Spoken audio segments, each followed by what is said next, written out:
But a team that tanks the right way, but in a very obvious fashion, I have so much to say about this, is this Jets-Raiders game. And, okay, I'll just lay the groundwork because I know we're going to talk about is the last play of the game. And so the Jets, they're beating the Raiders. Darren Waller is having a game. He dropped 50 against me on fantasy this week. Yep. And he's having a game, but the Jets are still pulling out. They're still doing really well. I mean, Darnold's not looking that good, but they're still managing to put up points and actually hold the Raiders down because the Raiders didn't have Jacobs, really. And then it's 28-24, and the Raiders are at the Jets' 48-yard line, something like that. They have no timeouts, and they have like 10 seconds on the clock. And the Jets decide, okay, so they can't get a field goal because that's not enough points to get past us. They have to get in the end zone. So what is the best play call to do here where they have to go 48 yards with no time? What is our best decision to stopping them from getting in the end zone? Cover zero. You know, the play where they blitz literally everyone and then have man coverage, one-on-one on the outside. And I will say this, it wasn't even man coverage with their best players. They had like UDFA late round picks on these guys on the outside. They had Lamar Jackson, a UDFA, who's not very fast, in a one-on-one down the seam against Henry Ruggs, who's arguably the fastest player in the NFL. And it went about as well as you expected. I mean, Gregg Williams had a guy covering a running back, afraid that they were going to check it down. And, of course, it's a Hail Mary play, so the running back goes into pass protection. Okay. Dumb, obvious tanking. I want to say this. You guys can. Because everyone just says they did that play for tanking, but that is completely a false narrative. Here's what you guys have. Sure. I'm saying that as a joke. But yeah, I have an interesting theory. I because think Kurt might be backing me up on this. People literally, like, wholeheartedly believe that they did that on purpose. And I'm like, you have to understand something. Gregg Williams has a job on the line. Like, he legit job on the line. He doesn't just say to himself, oh, they can get Trevor, but it costs me my job. Yeah, let's do that. It makes absolutely no sense. And if you would have told me who in the world rushes 8 and plays man coverage, if you would ask me what defensive coordinator would have done that, I probably would have said, yeah, it'd probably be Gregg Williams. So it wasn't like it just randomly did this. The questionable calls on the defensive side of the ball has started from the beginning of the season. And his time was eventually up.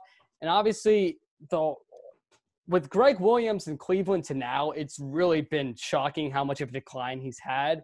But if people actually believe that they were like wanting them to score, that is completely untrue. No one wants to get embarrassed on on TV. I guess not national TV, but no one wants to get embarrassed like that. No one wants to go 0-12. And the players are, I mean, they're still fighting for their job too. It's not like they're like, oh, Trevor, yes, let's allow this to be a touchdown. So that's what I have to say. For Vegas, though, I don't know what's going on there. We talked about this last week. They played terrible. It wasn't like, if you're Vegas, you can't be excited about this win whatsoever. You were about to lose. Derek Carr, though, I just want to say that was one hell of a throw. I understand it was basically, like we talked about the awful play call for Gregg Williams. It was a hell of a throw by Derek Carr. I mean, he put it literally where only Henry Ruggs could get it, and he put so much airtime on that. So credit to them. And now they're still in the playoff hunt. I think 6-6 with a loss to New York would not put them out of the hunt, but it would diminish kind of their playoff chances and just the momentum they had. Winning this was huge for them. They don't have a hard schedule for the next 4 games I think they have left. So you have to capitalize on this. You have to realize your mistakes because Atlanta to New York, you have not looked good whatsoever. All right, let me say, I got a very interesting theory about this. And it's definitely my minority theory. I don't know how to say, like, It's not really the theory that I think most, but here's what I have to say about it. So I do agree. Horrible call on that defensive play call by Gregg Williams. But I will say this. Obviously, all the players are super upset. Listen, Derek Carr threw a 50-yard pass or whatever it was, and you blitzed, 7 people against him? You're telling me that none of the blame is on any of those pass rushers, and Derek Carr he was in the pocket for two seconds. Yes, horrible play call. Horrible play call. But if those players are going to sit there and say, like, they did their job, like, you didn't. Like, It was a horrible play call. But none of those pass rushers were able to get to Derek Carr. I understand. I mean, yes, he kind of threw it pretty quickly, even though it was 50 yards, because Kurt said he put a ton of airtime on it. But it's not like it was a slant route. It was the play call was horrible. I've said that 1,000 times. Everyone knows that. And it was obviously not like, if you were really, really trying to win and you had a brain, you would play prevent, because you knew it was going to be a Hail Mary situation. But at the same time, you do see it a lot where it's, 3rd and long, whatever it is. Obviously, that was to win the game, but you make him throw quickly. You pressure him. Yes, they definitely should not have done that with Lamar Jackson on Ruggs one-on-one. They should have had a safety over the top, even if they were going to blitz, which they didn't even have that. But at the same time, I think a little bit of the blame has to go on those Jets pass rushers, because they let Derek Carr. I mean, they probably blitzed more than it was blocking, correct? I mean, at least they had one more. So, I mean, you can't let him throw 50 yards without disrupting that a little bit.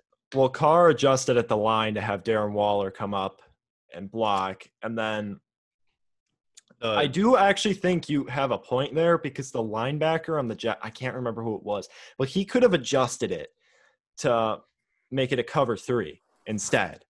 And that would have been better, obviously. Yeah. I mean, anything would have been better in that situation. Yeah. And, I mean, Gregg Williams literally just coached himself out of a job. Like, he got fired this morning. And, I mean, what I find – so I was listening to a podcast earlier today. You're cheating on us? Yeah. Are you kidding me? And they said they saw us on ESPN that Booger McFarland said, do you think it's out of the realm of possibility that Gregg Williams' ego would want Adam Gase to be 0-16? Oh, my God. What? No. That's absurd. It's absurd. Gregg Williams, he's a character. I understand he's a character. We're forgetting a pretty negative history. He's not going to get another job again. Oh, yeah, he's done. But maybe go out in a nice fashion. You would have to be I mean, you'd have to be insane to I'm just envisioning like a scenario where they actually were trying to lose. Like on the sideline, they're like, yeah, guys, like we're trying to lose. Like, let's do this. And then they got hammered by the media, like so bad that everyone was like, this is the most embarrassing thing. Like, it's so obvious you were tanking. And Adam Gase just goes up to Gregg Williams. He's like, dude, like we got to fire you. Like there's nothing we can do. He's like, you really agreed to a tank. He's like, nah, dude, like it's getting so bad out there. You got to go. Imagine getting fired by Adam Gase. Yeah, I'd be like, no, you're fired. Get out of here. We all know the reason that they still are on the field is that they want the people upstairs want to lose. Like they know that they're sucking, so they're letting them suck. It's like they picked up the red phone. They saw the Jags lost to the Vikings. They're like, guys, you have to lose. You have to lose. Yeah. And then Gregg Williams is like, okay, cover 0, boys. Let's go.